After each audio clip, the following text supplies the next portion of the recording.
토익은 해커스 영어도 해커스 고득점 메이커스 만점을 받아버렸어 안녕하세요 여러분, 해커스 학원 종로 캠퍼스 정수지입니다. 오늘 2월 26일 토익 총평으로 다시 만나 뵙게 됐는데요.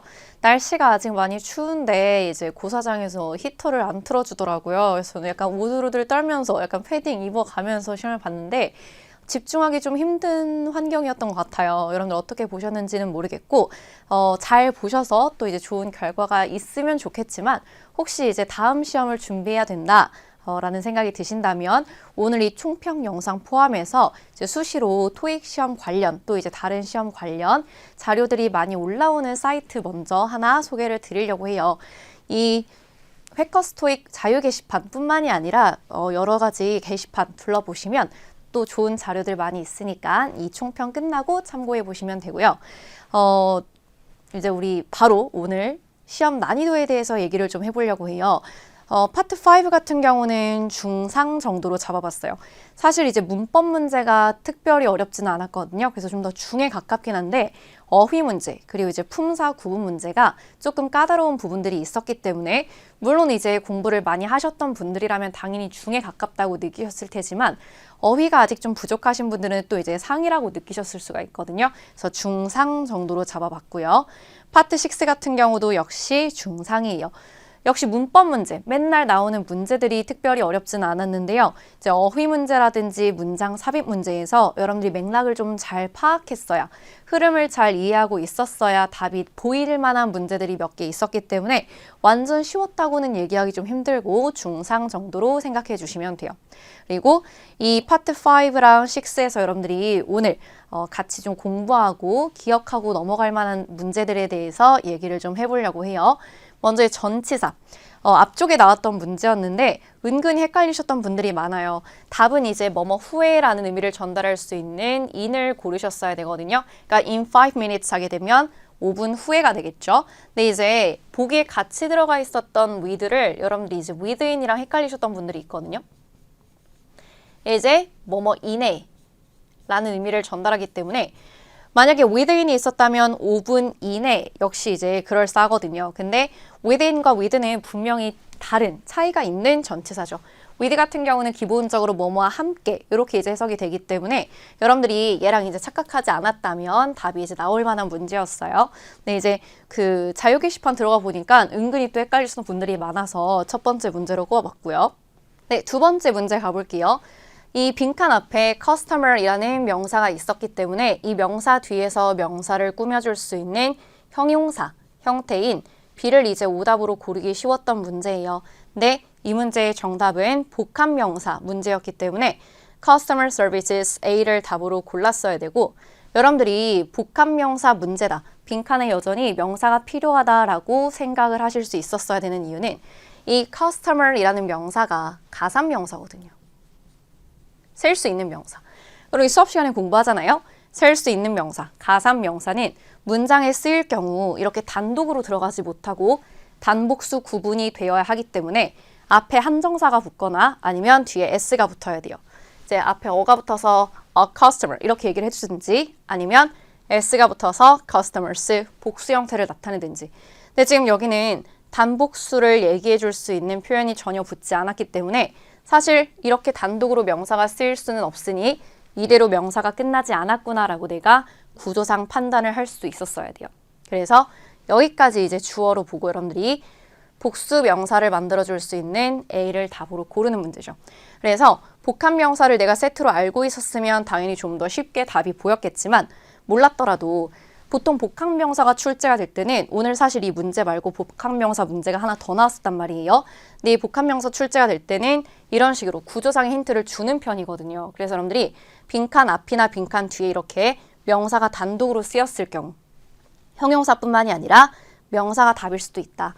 이 단독으로 쓰인 명사가 문법적으로 문제가 없는지 혹은 의미상으로 문제가 없는지를 한번 확인해 보시는 것도 좋아요. 자, 그 다음에 우리가 볼 것은 대명사와 접속사 구분 문제. 이게 둘 다 소유격이었기 때문에 여러분들이 뒤에 명사가 연결된 것을 보고 살짝 헷갈리셨을 수가 있거든요. 근데 이 whose가 접속사일 때는 관계대명사죠. 관계대명사. 그래서 얘는 접속사와 대명사 역할을 같이 하는 단어이기 때문에 문장에 절을 추가해주는 단어거든요. 그래서 whose가 들어가려면 문장에 동사가 여러 개여야 돼요. 근데 지금 여기는 한 문장에 동사 하나.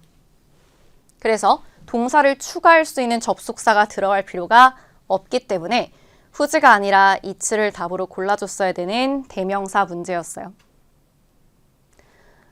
넘어가 볼게요. 그 다음 문제는 이제 동사 문제였는데요. 이 employs 뒤에 있는 who부터 진짜 동사 전까지 앞에 있는 명사를 꾸며주는 관계절이 들어가면서 이 관계절 안에 동사 뭘 쓸래 하는 문제였거든요. 그래서 who부터 동사 전까지 관계절이라는 걸 일단 판단을 먼저 했어야 돼요. 그래서 보기에서 동사가 아닌 것들을 지워대고 여기서 또 빈칸이 동사 자리인지 모르셨던 분들이 있더라고요. 그래서 뭐 ing 형태 이런 거 이제 고르신 분도 있는데 여기는 지금 관계절이 동사 자리이기 때문에 이런 건 답이 될 수가 없었고 동사 형태가 이렇게 두 가지였거든요. 그래서 여러분들이 여기서 이제 또 현재인가 과거인가 이렇게 헷갈리시던 분들이 있는데 우리 동사 문제 푸는 순서는 기본적으로 수, 태, 시.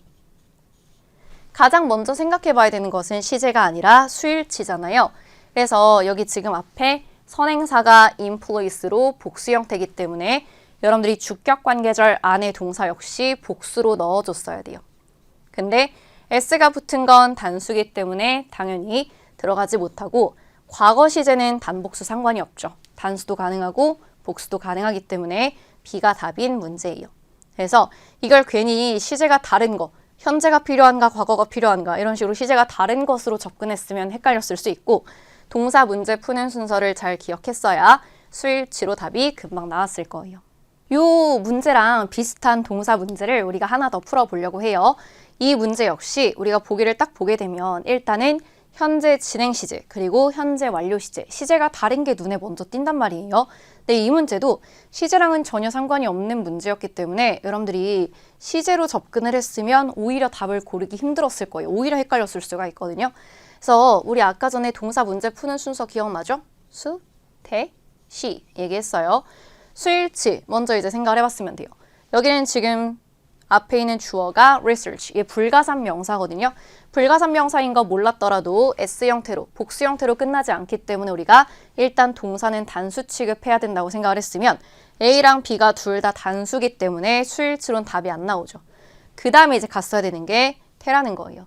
그래서 지금 빈칸 뒤에 목적어의 유무를 따져보면 목적어가 나오지 않기 때문에 목적어 역할을 할 수 있는 명사 안 보이죠, 여러분? 그래서 BPP 형태, 수동태인 B를 답으로 골라줬어야 되는 문제예요. 그래서 여기 지금 뒤에 동사가 미래로 나오기 때문에 여러분들이 미래랑 현재 완료랑 어떻게 가능하지? 라고 이제 생각을 하면서 여러분들이 혼란에 빠졌을 거란 말이에요.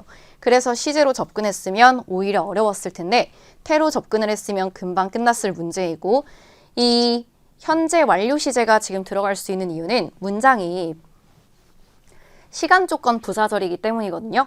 우리가 시간이나 조건을 나타내는 부사절, 시간을 의미하는 부사절은 after 같이 시간 의미하는 거예요. 말 그대로 뭐 when, after, before, while 이런 것들이 이제 해당이 되겠고 조건을 나타내는 건 뭐 if 아니면 whether 이런 것들이 생각해 보실 수가 있는데 이 시간이나 조건을 의미하는 부사절 안에 내가 미래를 나타내고 싶을 경우 여기다가 미래를 쓰고 싶어요.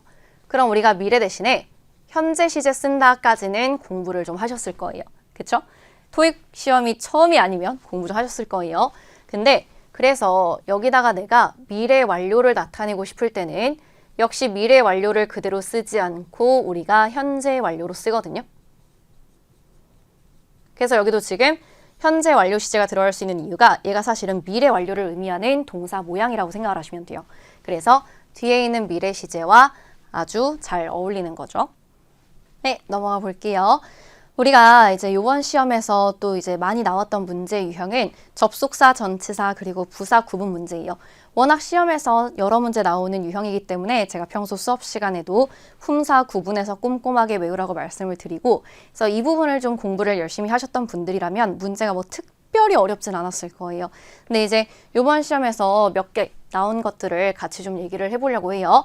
첫 번째, 지금 보기 보시면 얘나 뜻은 비슷하죠. nevertheless 같은 경우는 그럼에도 불구하고, in spite of도 뭐뭐에도 불구하고, 그쵸? 이걸 해석상 접근했으면 당연히 답이 제대로 나오지 않았을 거고, 여러분들이 이 nevertheless 같은 경우 접속사라고 많이 착각을 하시는데 부사예요. 부사예요. 접속사가 아니라 부사고, in spite of는 전치사로 끝나니까 전치사인 거 생각하실 수 있을 거예요. 자, 그래서 빈칸 뒤에 나와 있는 구조를 보셨어야 되는데 빈칸 뒤에 지금 명사밖에 없거든요. 부사는 명사 수식을 당연히 못하죠. 그래서 명사를 연결해 줄 수 있는 in spite of가 답이 되는 문제였어요. 그리고 접속사랑 부사 구분 문제 역시 풀어볼게요. 그럼 보기 지금 보시면 because는 부사절을 이끄는 접속사고 right은 부사예요. 접속사를 쓸래, 부사를 쓸래 했을 때는 여러분들이 이 부사절 접속사 같은 경우는 뒤에 주어 동사가 나와야 되잖아요. 그러니까 빈칸이 이끌어지는 게 절인가 아닌가 생각해 보실 수도 있고, 또 부사는 무조건 수식어죠. 중요하지 않은 성분. 그러니까 문장 속에서 빈칸이 빠져도 문장에 문제가 없어야 돼요.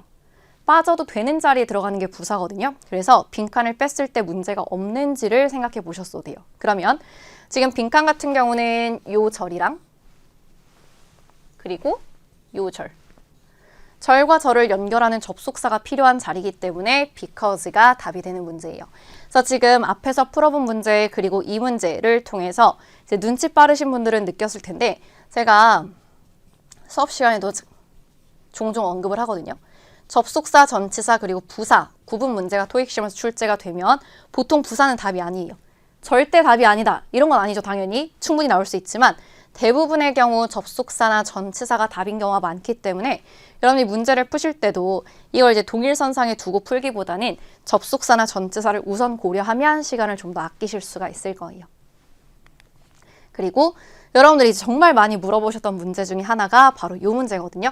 이제 명사 앞에 뭘 써야 되냐 요거인데 이 only 같은 경우도 물론 형용사로 쓰이면서 명사를 꾸며줄 수 있는 것은 맞지만 여기다가 이제 only를 넣었을 경우에는 아까와 같은 구조상의 문제가 생겨요. 저희 아까 명사, 복합명사 문제하면서 제가 언급을 했었는데 명사가 가산명사면 명사가 단수인지 복수인지 나타내줘야 된다 얘기했었죠. 그러니까 앞에 한정사, 같은 한정사가 붙든지 아니면 뒤에 s가 붙든지 둘 중에 하나 돼야 하는데 여기 지금 only는 형용사로서 역할만 하는 거거든요. 그러니까 얘를 넣게 되면 한정사나 s, 단복수 형태가 구분되지 않으면서 문장에 오류가 생겨요. 그러니까 해석하기 전에 이미 구조상의 오류가 생긴단 말이에요. 그래서 여기는 지금 B를 답으로 골랐어야 돼요. B가 이제 any 같은 경우 한정사 역할을 하면서 빈칸에 들어갈 수가 있게 되고 여러분들이 이제 토익 공부를 하실 때 또 특히 인문 기본반에서는 우리가 any를 부정문이나 혹은 의문문 혹은 조건문 그러니까 not이 들어가는 부정어가 들어가는 부정문, 물음표로 끝나는 의문문 혹은 만약 뭐뭐라면 이런 의미를 가지는 조건문에 같이 쓰인다라고 이제 공부를 하실 텐데 any가 부정, 의문, 조건에만 쓰이는 건 아니고 이렇게 이제 평서문, 긍정문에도 들어갈 수가 있거든요. 이때 any는 every라고 생각을 해주시면 돼요. every. 그래서 우리가 anyone이라고 이제 얘기를 할 때도 누구나라는 의미잖아요. 그쵸? 그래서 every의 의미로 쓰일 경우 긍정문에 any를 넣을 수가 있다. 그리고 그때 이제 뒤에 붙는 명사, 긍정문에 any가 들어갈 때 뒤에 붙는 명사는 s가 안 붙는 단수 형태일 거예요. 참고해 주시면 돼요. 자, 그 다음 이제 오랜만에 관계절 문제 또 하나 나와서 보고 갈게요. 지금 선행사 뒤에 관계절 시작할 때 여기 which 쓸래, where 쓸래 물어보는 거거든요. 그럼 which 같은 경우는 우리가 관계 대명사라고 공부했고 where 같은 경우는 관계 부사라고 공부했을 거예요. 그쵸? 그러면 관계 대명사는 뒤에 절이 불완전. 필수 성분 중에 하나가 빠져 있을 때 쓰는 접속사겠고 관계부사는 뒤에 절이 완전. 필요한 거 다 있을 때 쓰는 접속사가 되는데 여기 지금 문제는 뭐였냐면 빈칸부터 여기까지가 이제 관계절이었거든요. 근데 관계절 끝이 이렇게 전치사로 끝나면서 뭔가 뒤에 목적어가 필요한 것처럼 보이게 만든 문장이 오늘 출제가 됐었어요. 그러니까 물론 정확하게 workout이란 동사는 아니었지만 비슷한 느낌으로 전치사로 끝나는 동사였단 말이에요. 그래서 이제 이게 합쳐져서 하나의 동사 역할을 한다라는 것을 모르셨던 분들은 뒤에 목적어가 없는 불완전한 절이라고 착각했을 수가 있는데 이렇게 우리가 보기에는 동사 플러스 전치사지만 사실은 하나의 동사 역할을 하는 단어들이 몇 개 존재하거든요. 그래서 여기도 지금 workout 같은 경우는 운동하다라는 의미로 이대로 이제 의미가 완전해요. 뒤에 목적어가 필요하지 않기 때문에 완전절이라서 우리가 where 답으로 이제 골랐어야 되는 문제로 요 관계부사 같은 경우는 사실 시험에서 이렇게 보기에 관계대명사랑 같이 출제가 되는 경우는 꽤 있지만 답으로 나오는 경우는 자주 있진 않거든요. 자주 있지 않다 보니까 여러분이 또 많이 잊어버리셨을 수가 있어서 밑에 한번 정리하고 갈게요. 관계부사에 속하는 것은 이 네 가지 when, where, why, how 얘네들 뒤에 절이 완전해야 된다. 지금 한번 읽어보세요. 관계대명사보다 수가 적으니까 관계부사를 외우는 게 더 쉬울 거예요. when, where, why, how 뒤에 관계절이 완전할 때 쓴다. 넘어가 볼게요. 우리 이제 단어, 어휘 문제 좀 얘기를 해볼 건데요. 이 문제 같은 경우도 사실은 우리 어려운 문제가 아니었던 게 토익 공부할 때는 항상 강조하는 것이 같이 자주 쓰이는 표현을 통째로 외워야 된다는 거예요. 그러니까 이제 carry가 무슨 뜻인지 알고 place가 무슨 뜻인지 알아도 이 단어들 중에서 order이랑 함께 자주 쓰이는 표현이 뭔지 모르면 내가 넣어봤을 때 뭔가 A도 그럴싸하고 B도 그럴싸하다라고 느껴질 수가 있거든요. 특히 우리가 보통은 해석이 완전할 때, 완벽할 때보다는 살짝 좀 이제 어색할 때가 있잖아요. 구멍이 있을 때가 있다 보니까 나의 상상력이 이제 들어가면서 뭔가 다 답인 것 같은 그런 느낌이 들 때가 생겨요. 그래서 시험에서 자주 나오는 표현을 같이 외우는 게 사실 어휘 문제를 가장 쉽고 빠르게 푸는 방법인데 오늘 여기도 마찬가지예요. 이 place and order 같은 경우 주문하다라는 의미가 되면서 함께 자주 쓰이는 표현이거든요. 그래서 사실 해석 문제라기보다는 이 order 힌트로 바로 답을 place로 골라줬어야 되는 문제예요. 그리고 두 번째, 어휘 문제 마찬가지예요. 여기도 지금 동사 뭘 채울래? 라고 물어본 거였는데 당연히 A랑 B를 해석해 볼 수도 있기는 했지만 우리가 decide 같은 경우는 투부정사를 목적으로 취하는 동사로 많이 외우잖아요. 그래서 뒤에 짝꿍, 투부정사 짝꿍 봤으면 여러분들이 답을 어렵지 않게 고르실 수 있었을 거예요. 자, 그 다음 이제는 여러분들이 이제 논란이 많이 됐었던 문제 앞에서 봤었던 어휘 문제들처럼 그냥 짝꿍으로 바로바로 답이 나오는 문제가 아니라 조금 해석이 많이 필요했었던 문제를 얘기를 해볼 건데요. 역시 여러분들이 이제 시험 끝나고 많이 이제 질문이 나왔던 게 이 문제였어요. 이 문제 같은 경우는 이제 영구적으로 라는 의미의 A가 답인 문제였는데 사실은 이 문장에서 이 영구적으로가 반드시 들어가야 된다라는 힌트가 정확하게 나온 것보다는 다른 보기가 그냥 너무 말이 안 됐어요. 그래서 여기도 지금 같이 들어갔던 보기 중에서 여러분이 많이 헷갈리셨던 게 mutually거든요. 왜냐면 이 빈칸 앞에 뭔가 이렇게 두 가지 내용이 언급이 됐었거든요. 두 가지가 언급이 되다 보니까 상호적으로 뭔가 두 가지니까 상호적으로 이렇게 이제 생각을 하신 거예요. 근데 의미상 여기도 지금 금지될 것이다 라고 말을 하고 있거든요. 그러면 상호적으로 금지되는 것이 아니라 영구적으로 금지된다라는 게 해석상 더 자연스럽잖아요. 그래서 절대 답이 아닐 것 같은 걸 빼다 보면 남는 것을 이제 permanently로 고르실 수 있었을 거예요. 그래서 흐름 이제 문장의 이제 의미를 잘 생각을 하시면서 한 번에 답을 못 고르겠으면 아닌 것부터 빼는 것도 좋은 전략이 될 수 있어요. 여기도 마찬가지예요. 여러분이 많이 힘드셨던 게 이 unusually가 꼭 들어가야 되나만 하는 막 힌트가 문장에 확실히 드러난 건 아니었어요.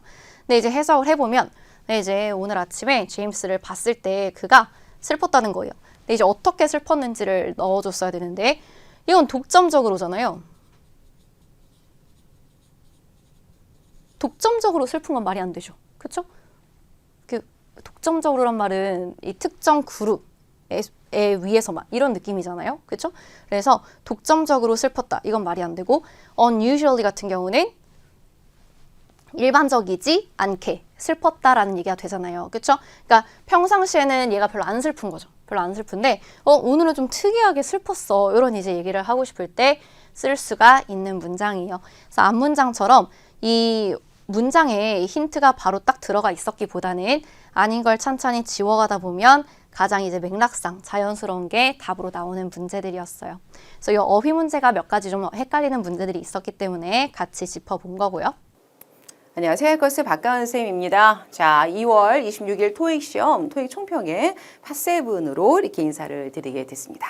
자, 토익 시험 관련해서 자료 또는 뭐 많은 팁 이런 거 궁금하신 분들은요. hackers.co.kr 해커스 토익 사이트 방문하셔서 많은 자료와 꿀팁들 받아가시기 바랍니다. 자, 오늘 저는요, 전반적인 팟7의 난이도 어땠는지 설명을 드려볼 거고요. 굉장히 좀 혼란스러웠던 포인트들이 있거든요. 그거 좀 명쾌하게 정리하는 시간 가져볼 거고요. 또 토익 계속 꾸준히 출제하는 빈출 포인트들이 있습니다. 자, 그런 것들 전반적으로 제가 설명을 드리는 시간을 여러분과 함께 가져보려고 합니다. 자, 먼저 난이도 얘기부터 해보도록 하죠. 자, 먼저 전체 난이도 말씀을 드려보도록 하죠. 이 난이도라는 것은 개인마다 느끼는 게 다 다를 수가 있습니다. 또는 이제 앞쪽 파트의 난이도 때문에 7까지도 영향을 끼쳐서 다른 사람과 내 생각과 서로 난이도가 맞지 않는 경우도 있어요. 예를 들어 에세이에서 좀 뭔가 좀 못 듣고 넘어간 것들 자꾸 머릿속에 남고 또 뒤에 문제까지 막 괜히 막 기분이 안 좋아지면서 좀 어렵게 안 읽히고 그런 느낌 들 수도 있는 거거든요. 자, 그런데 그런 요소를 제외하고 제가 7만 놓고 객관적으로 말씀을 드려보도록 하죠. 난이도는 중상이고요. 네, 물토익이라 부를 수가 없습니다. 굉장히 헷갈리는 포인트 많이 있었고요. 그런 것들 나름의 어떤 단서와 이유로 이건 아니고 이게 답이다 라고 좀 생각을 좀 더 2번 정도 해주면서 문제를 풀어야 했던 그런 문제가 꽤 있었기 때문에 중상이에요.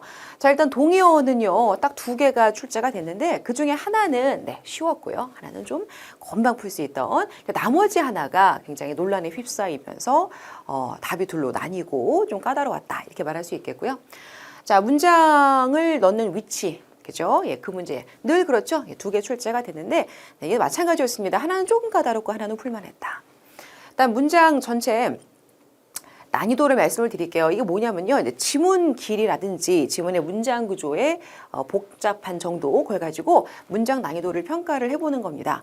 자, 싱글 지문 같은 경우는 이제 앞쪽의 것들이 조금 간단하고 뭔가 좀 수월하고 좀 패턴이 좀 뻔한 그런 것들이 출제가 됐지만 늘 그렇듯 뒤쪽에 이제 아티클 나오면서 난이도가 조금 뛰었고요. 지문 길이는 뒤로 갈수록 길어졌습니다. 원래 전형적으로 그러하죠. 자, 그런데 싱글 뒤쪽에 특히나 헷갈릴 수 있던 문제들이 좀 있었다. 자, 그래서 싱글의 문장 난이도는 뭐 중상 정도로 할 수 있겠고요. 그 중에 몇 개들이 난이도가 좀 있었다. 이렇게 말할 수 있어요. 모든 문제가 다 어려웠다 말할 수는 없습니다. 뭐 그런 시험은 없어요. 쉬운 문제와 뭐 적당한 문제와 또 까다로운 문제가 적절히 배치되는데 이제 까다로웠던 문제가 딴 때보다 한두 문제 더 있으면 난이도가 뛴다고 보면 됩니다. 그 한두 문제 때문에 이제 1, 2분을 더 쓰게 되고요. 그러면 뒤쪽에 지문을 읽을 시간을 빼앗기게 되니까 한두 문제가 전체 난이도를 굉장히 좌우할 수 있어요. 자, 싱글은 그래서 그렇게 평가할 수 있겠다. 더블하고 트리플은 이제 맨 처음에 저는 좀 걱정을 했습니다. 표가 생각보다 없고 글밥이 많아서 한마디로 이제 지문의 길이는 좀 긴 편이었다. 그러나 문장들의 해석은 명쾌하게 되는 편이었고 초이스의 구성이라든지 문제의 출제 패턴 역시 조금 전형적이었다. 그래서 문장 난이도는 길이로 보건대 조금 힘들 수 있었다. 그러니까 독해력이 약한 친구들은 시간이 많이 걸렸을 거예요. 글자가 많으면. 그죠? 좀 이렇게 헐렁헐렁 띄엄띄엄 이렇게 있는 지문보다는 글자가 쫙 있는 지문을 읽으려면 아무래도 시간이 걸리죠. 자, 그런 측면에서는 좀 힘들었을 수 있겠지만 그러나 연계 문제의 포인트는 비교적 명확했다. 주로 날짜 가지고 많이 그죠? 네, 그런 것들은 잘 보이는 편인 연계였으니까 연계 문제 훈련이 좀 되신 분들 같은 경우는 신나게 이거 왠지 나올 것 같아. 역시 여기에 나오네. 이러면서 풀지 않았을까. 자, 그래서 난이도는 전반적으로 만만한 시험은 아닙니다. 네, 중상이다라고 선생님이 평가를 해볼 수가 있겠어요. 자, 하나씩 볼 텐데요. 자, 그중에 일단은 가장 논란이 되는 것부터 설명을 드려보도록 하죠. 자, 여러분 이거는 동의어 문제입니다. 자, craft란 단어는 굉장히 다의어죠. 자, craft 어떤 표현에서 본 적 있으세요? 예를 들어서 어느 나라의 전통적인 수공예 품을 갖다가 traditional craft 그렇게 얘기하기도 하죠. 그러니까 어떤 예술 작품이에요. 예술품 또는 공예품. 그래서 그 작품 자체를 가리키는 명사로 일단은 쓸 수가 있죠. art, craft, traditional craft 이런 식으로. 자, 근데 두 번째 이 craft는 그 예술 기능을 보유한 장인이라든지 누군가가 갖고 있는 기술 자체를 가리키기도 합니다. 기술. 자, 그래서 만약에 얘를 갖다가 예술품 자체로 보게 되면은 동의어가 이제 object, 그죠? 네, 물체, 대상 이런 명사가 될 거고요. 기술로 보게 되면 이제 스킬이 되는 거죠. 자, 굉장히 논란이 첨예합니다만 쌤이 이 문장 속에서 한번 단서를 잡아보게 설명을 드려볼게요. 자, 어떤 유명한 토익 선생님이 있어요. 그녀가 프레젠테이션을 할 거랍니다. 와가지고 그 사람이 보여줄 거예요. 여러분에게 크래프트를 이렇게 얘기했어요. 자, 근데 이 사람이 그 뒤에 토익 문제를 예술품으로 잘 만들어서 예술적으로 잘 만들어서 그 문제 자체를 보여주겠다는 거라면 뭐 어부적에 가까운 의미가 되겠죠. 자, 근데 이 사람이 어떻게 토익 문제 만들게요? 박가은 선생님이 토익 문제 만드는 기술이 있는데 그거 하는 방법 좀 알려드려 볼까요? 이렇게 들어가게 되면 이 크래프트가 스킬이 되겠죠. 자, as 뒤에요. 토익 마스터 사람 명사가 있습니다. 자, 여러분들이 여기서 as 뒤에 있던 실제 어떤 단어가 이게 이제 그 예술품 자체를 가리키는 단어였는지 아니면 예술품을 만드는 예술가라는 단어였는지를 생각해 보셔야 할 것 같아요. 자, 이 문장 안에서 어떻습니까? 토익 마스터로서의 어떤 기술을 보여주는 게 맞겠죠. 토익 마스터로서의 예술품 보여준다라는 것보다는요. 자, 게다가 뒤에 약간의 부연 설명이 들어가면서 예를 들어서 문제를 선생님이 디자인도 하고 또 토익 문제를 디벨롭도 하겠죠. 네. 열심히 만들고 구상하고 개발할 거란 얘기예요. 그런데 그 어떻게 하는지 그 방법을 내가 보통 토익 문제 만들 땐 말이야. 이렇게 아이디어를 내가지고 이렇게 문제를 개발을 하거든. 근데 그거에 관련된 거를 보여주겠답니다. 자, 그렇다면 자기가 어떻게 이렇게 잘 만들어내는지 그 기술을 직접 보여주겠다가 되는 거죠. 이해되셨나요? 자, 그래서 얘는요. 크래프트가 가리키는 의미가 초이스에 두 가지가 다 있는 상황이고 조금 더 뒤를 살펴서 구체적으로 어느 걸 얘기하는 건지를 주의 깊게 봐야 되는 그런 포인트가 있었습니다. 자, 그래서 스킬과 object 두 개 중에는 이제 스킬이 맞다 이렇게 정리해야 맞겠습니다. 자, 제일 많이 논란됐던 그런 포인트죠. 자, 그다음 두 번째로 또 혼란스러울 수 있는 포인트인데 이거를 많은 분들이 캐치를 못 하시더라고요. 자, 어떤 글의 목적을 물어요. 근데 그 글이 보니까 은행에서 굉장히 열심히 고객을 유치하려고 애쓰는 내용입니다. 고객 여러분, 우리 은행에요. 와서 계좌를 새로 오픈해 보세요. 우리 은행에다 계좌를 오픈해서 거기다가 적금을 착착착 또는 예금을 착착착 부어주시면 저희가 금리를 무려 10%로 해드릴게요. 박가은 선생님은 이런 상품이 있으면 바로 달려갑니다. 굉장한 베네핏이죠. 그죠? 예, 금리를 이렇게 많이 해드릴게요. 예를 들어서 그랬다고 쳐봅시다. 자, 그러면 이 글의 목적은 advertise a new business 일까요? 아니면 attract business 일까요? 뭐 이것도 괜찮아 보이고 이것도 괜찮아 보이고 비즈니스가 둘 다 있어가지고 헷갈리고 뭐 이런 상황이겠죠. 이거 뭐 광고하는 거 아니에요, 선생님? 광고에서 뭔가 하는 거니까 저 advertise 할래요. 뭐 이런 분도 있을 것 같고, 그죠? 자, 근데 이제 포인트를 이렇게 잡아볼게요. 여기서 어를 아무도 주목을 안 하더라. 자, 초이스에 어가 있고 없고에 따라 해석이 굉장히 달라집니다. 자, 비즈니스는 실제 가산으로도 쓸 수 있는 명사고요. 또 불가산으로 쓸 수 있는 명사인데, 자, 가산일 때 어가 붙었으면 요거는 셀 수 있는 명사, 네, 가산 명사라는 얘기죠. 가산 명사일 때 비즈니스를 여러분 정확하게 해석을 할 수가 있을까요? 뭐 가산일 때 여러 가지 케이스가 있겠지만, 자, 토익에 우리 비즈니스라고 했을 때 일반적으로 이거 뭐냐면요, 업체가 됩니다. 업체. 네. 그래서 어떤 회사가 있다든지, 그러면 그 회사를 a business, 한 업체 이렇게 얘기할 수 있는 거죠. 어떤 식당이 있어요. 그러면 그 식당 갔다가 우리가 a business, 한 업체 이렇게 말할 수 있는 거죠. 그죠? 그래서 여기서 말하는 a new business는 새로운 한 업체를 광고한다는 얘기입니다. 그러려면 이제 이 전체 지문이 어떤 은행이 새로 생겨가지고 이 은행이란 업체를 막 광고하고 있는 그런 상황이어야 한다는 거죠. 이해되셨나요? 자, 그런데 그 다음에 여기 보세요. attract business. 요 때는 보세요. 어가 있어요, 없어요? 어가 없잖아. 그죠? 그럼 이때는 셀 수 없는 명사로 쓴 겁니다. 자, 일반적으로 셀 수 있는 명사는 아까 우리 craft도 그랬어요. 걔도 수공예 품, 딱 눈에 보이는 어떤 물건이거나 어떤 업체가 아주 눈에 딱 보이는 유형의 회사이거나 이런 경우 이제 가산 처리합니다. 그런데 불가산 명사들, 셀 수 없는 명사들의 대부분은 뭐냐면요. 행동을 가리키는 상황이에요. 행동. 자, 여기서는 이제 아무것도 안 붙었죠. 셀 수 없는 명사가 바로 이렇게 아무것도 어도 없고 더도 없고 애수도 안 붙고 이런 상태로 쓸 수가 있는 거죠. 불가산 명사. 자, 얘는 주로 뭐냐? 행동을 가리킨다. 그러면 여기서 비즈니스는 어떻게 해석을 해야 될까요? 여러분 아마 이제 세븐 지문 열심히 공부하면서 많이 봤을 거예요. Thank you for your business. 당신의 거래 감사드립니다. Thank you for your business. 누구랑 이제 앞으로 거래하기로 해가지고 거래 감사드립니다. 고객한테 구매해 준 거에 대해 고마워하면서 고객님 거래 감사드립니다. 자, 그렇게 해서 우리 비즈니스를 거래로 해석하는 상황들이 있거든요.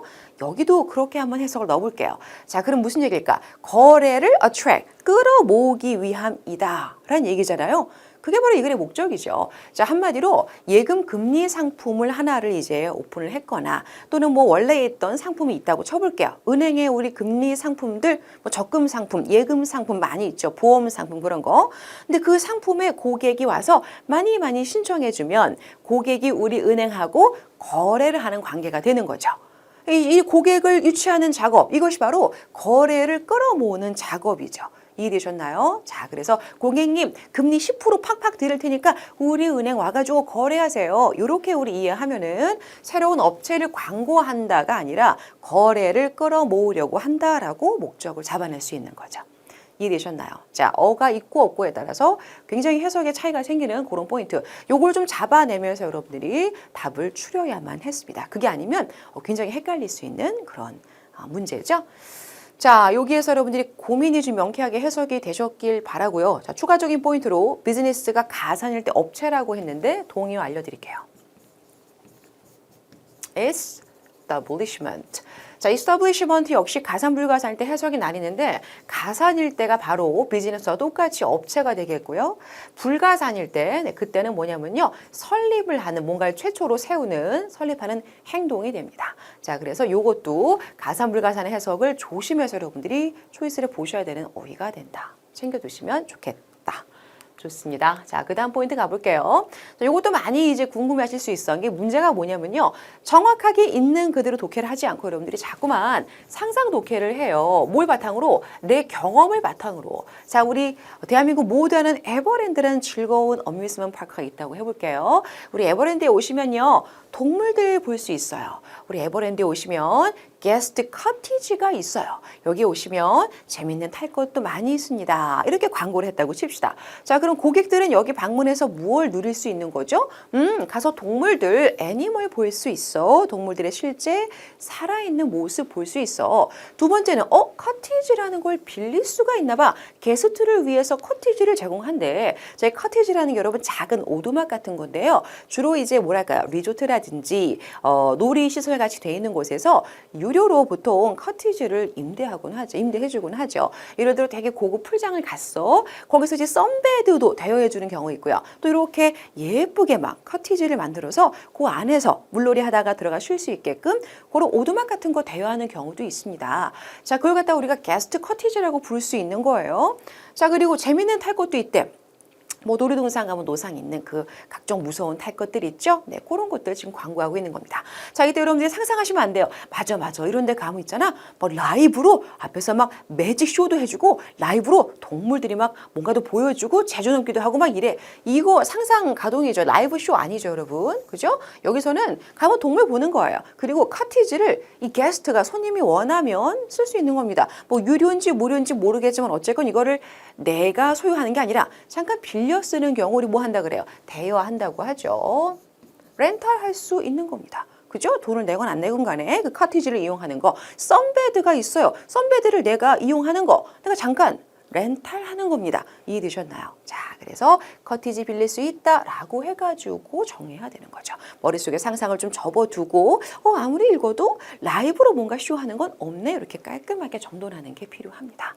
자, 이런 게 사실 안 되는 상황들이 좀 있죠. 언제냐? 잠깐 잡생각이 내 머리를 침범했을 때 그 잡생각, 그러니까 내가 열심히 문장 읽으면서 그걸 정확하게 따라가야 되는데 잠깐 집중이 흩어지면 이따 뭐 먹지? 라든지 어제 완전 이불 킥 그 순간 아직도 머릿속에 떠올라. 너무 부끄러웠던 어제 일이 막 자꾸 생각이 나. 그러면 이게 눈은 읽고 있지만 머릿속으로 그 부분이 블랭크가 돼버려요. 그러면 이제 눈은 읽었지만 블랭크가 된 그 문장에 여러분들의 상상이 개입을 해서 그래 뭐 읽었으니까 이렇겠지라고 답을 추측하는 거 아주 위험합니다. 자, 그래서 머릿속에 잡생각도 비워내고요. 집중을 좀 해주면서 또박또박 하나씩 짚어가며 읽으려고 애쓰셔야만 이거 떨쳐낼 수 있어요. 자, confusing question 두 번째 거 설명을 드렸습니다.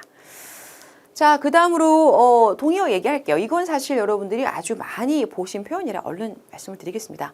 자, 우리 이렇게 등록하세요. 동사원형 있잖아요. 명령문 그 앞에 just enroll 그냥 빨리 등록해요. 이렇게 그죠? 부사가 들어가고요. 이 자리에 simply 간단하게 등록 한 번만 딱 하시면 돼요. 이렇게 돼가지고 아주 여러분 익숙하게 문법 공부하실 때도 보셨을 것 같고 그죠? 그게 또 우리 동의어 문제로 출제가 되는 케이스입니다. 이거 뭐 어렵지 않았고. 자, 그 다음 아까 우리 그 크래프트 관련된 얘기입니다. 그 예술품을요 굉장히 다양한 재료로 만드는데요. 그 재료들에 대해서 언급을 할 때 이런 단어가 등장을 합니다. oddly. 자, odd 하다는 건 뭐예요? strange 하다는 거죠. strange. 형용사 odd만 놓고 볼 때 또 weird 하다는 거죠. 그죠? 이거는 굉장히 흔한 거예요? 드문 거예요? 드문 겁니다. 되게 특이하다는 얘기를 하고 싶은 거예요. 그래서 그걸 갖다 패러프레이징 하시면은 뭔가 좀 유저하지가 않은 그런 재료 갖다가 만드나 봐. 이렇게 또 패러프레이징 나와야 되죠. 자, 우리 문제를 풀 때 느낌적인 느낌으로 푸는 거 굉장히 위험하고 실제 문제를 풀 적에는 여기 읽었는데 요 문장에서 요 초이스가 만들어진 것 같아. 그거까지 좋아. 그러면 이 단어가 요렇게 패러프레이징이 돼 있구나. 요거까지 확인하시는 것이 파세이브 학습의 포인트입니다. 이걸 여러분들이 평상시에 훈련하실 적에 뭐 지문 읽고 문제 풀었고 답 맞추고 다 하시잖아요. 그럴 때 정답과 오답의 근거가 되는 센텐스를 찾아내서 뭐 긴 센텐스 이 문장이 정답의 단서야. 그럼 거기서도 특별히 이 단어가 이렇게 패러프레이징, 요 단어가 이렇게 패러프레이징 돼 있네. 그리고 읽어보니까 이 표현 때문에 얘는 안 되겠네. 이런 식으로 단어 패러프레이징을 확인하는 습관이 문제풀이에 굉장히 도움이 됩니다. 자, 그래서 단어의 패러프레이징 기억하시고 꼭 동의어가 아니어도 패러프레이징은 다른 말로 바꿔 말하는 거죠. 네, 여기 이렇게 바뀌어 있구나. 확인해 주는 걸 습관화 해주셔야 세븐 제대로 정리할 수 있습니다. 자, 이어지는 것들은 쌤이 굉장히 또 나왔어? 너무 뻔하는 거. 좀 클래식해. 이제 식상해 라고 느꼈던 그러나 너무나 자주 출제되는 포인트들을 한번 모아 설명을 드려보도록 합니다.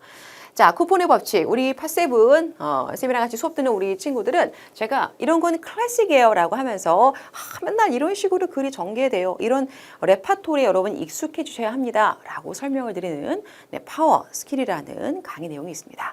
자, 거기서 제가 이미 설명을 드렸던 쿠폰의 법칙을 말씀을 드려보도록 하죠. 토익 굉장히 쿠폰 잘 나오거든요. 자, 근데 쿠폰의 법칙 여러분도 어디선가 쿠폰을 받아서 그걸로 이제 할인도 받고 해보신 적이 있죠?